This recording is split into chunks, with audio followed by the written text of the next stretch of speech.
Hi, I'm Kristen Cline, one of the instructors with Solheim Enterprises.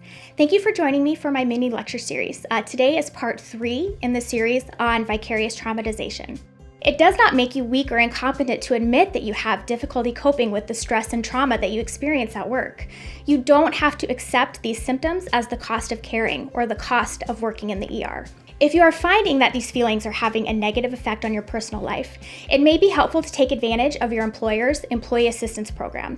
You can access some individual therapy that way, especially if you find that your own personal traumatic experiences are exacerbated by repeated exposure to the trauma of others. The healthiest coping mechanism is making self-care a priority, and this includes getting adequate sleep, regular and balanced nutrition, regular physical activity, journaling, reading for pleasure, setting boundaries and saying no, socializing with friends, allowing yourself to experience strong emotions like grief or sadness or joy, laugh or cry as you need to, praise yourself and celebrate victories, support your peers, take your breaks, use your vacation time, and develop hobbies and other personal interests.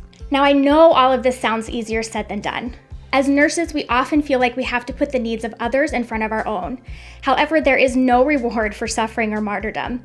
No one is going to make caring for our needs a priority if we don't recognize for ourselves that we have needs that deserve to be met. Changing the pervasive culture of mandatory self-sacrifice in many hospital units starts with self-care and recognizing and supporting our colleagues when they are overwhelmed. None of us is immune to secondary traumatic stress. However, we can develop resiliency so that it doesn't take control of our lives.